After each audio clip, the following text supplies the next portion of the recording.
নমস্কার বন্ধুরা, welcome to ইউনিকন। তো গাইস, এই ভিডিওতে আমরা কথা বলবো আইপিএল অকশন নিয়ে। সারপ্রাইজ আইপিএল অকশনের নীতিশ রানার জন্য কোনো রকম বিডি করলো না কলকাতা নাইট রাইডার্স।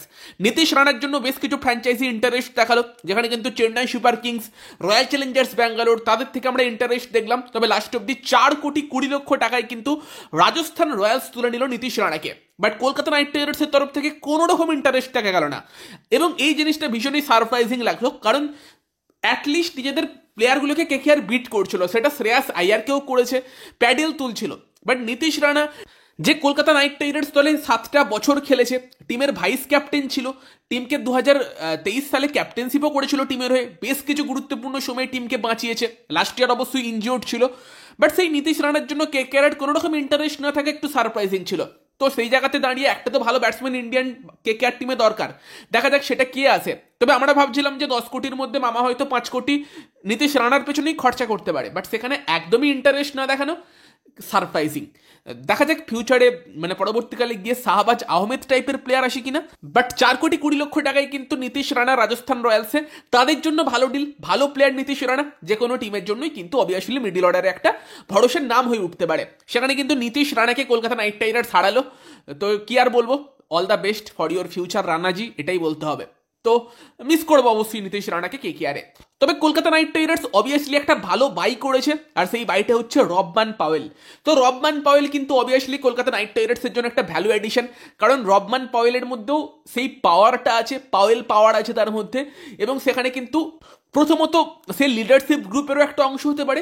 আর তুমি রাসেলের ব্যাকআপ পাওয়েলের মতো এর থেকে আর বেটার কি এক্সপেক্ট করতে পারো? তো রাসেলের বেস্ট ব্যাকআপ অপশনটা হয়তো পাওয়েলই হতো, পাওয়েলকে তুলে নিয়েছে কেকেআর।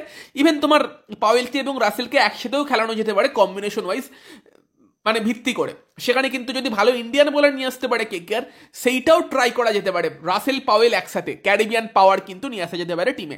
সেখানে Rovman Powell definitely Kolkata Knight রাইডার্সের জন্য একটা ভালো চয়েস, এবং 1.5 কোটি টাকাতে রবমান পাওয়েল কিন্তু স্টিল ডিল, সেটা আমরা বলতে পারি। হ্যাঁ, অবভিয়াসলি টাকা কম যেহেতু কলকাতার কাছে, সেখানে 1.5 কোটি টাকাটাও এখন বেশি মনে হবে।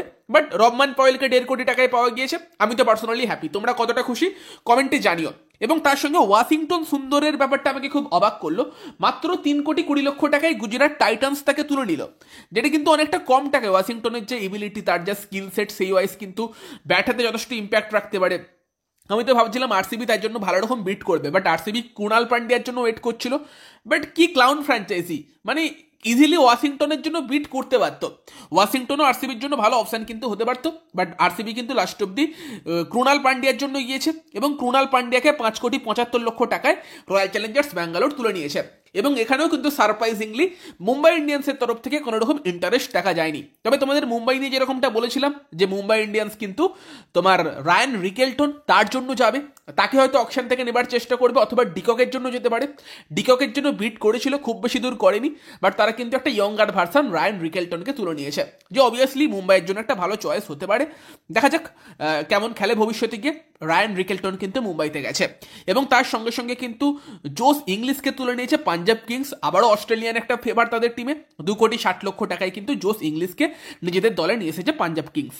এবং তারই সঙ্গে সঙ্গে মার্কো জ্যানসেনকেও 7 কোটি টাকায় পাঞ্জাব কিংস তুলে নিয়েছে।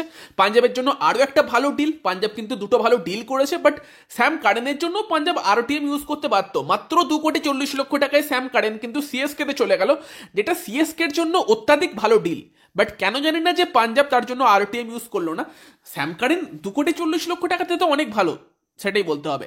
বাকি তোমার ফ্যাফ ডু প্লেসিকে দিল্লি ক্যাপিটালস বেস্ট প্রাইসে তুলে নিয়েছে, এবং তোমার শার্দুল ঠাকুর, গ্লেন ফিলিপস, পৃথ্বী শাও, মায়াঙ্ক আগরওয়াল, অজিঙ্ক্য রাহানে, সেই টাইপের কিন্তু বেশ কিছু বড় নাম আনসোল্ড গেছে।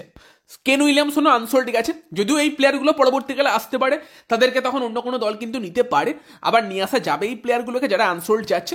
তো এই ছিল আপাতত অকশনের আপডেট। বাকি আপডেটগুলো জানার জন্য চ্যানেলের সঙ্গে যুক্ত হয়ে থেকো, চ্যানেলটিকে সাবস্ক্রাইব করে রেখো। তো চলো, বাই বাই।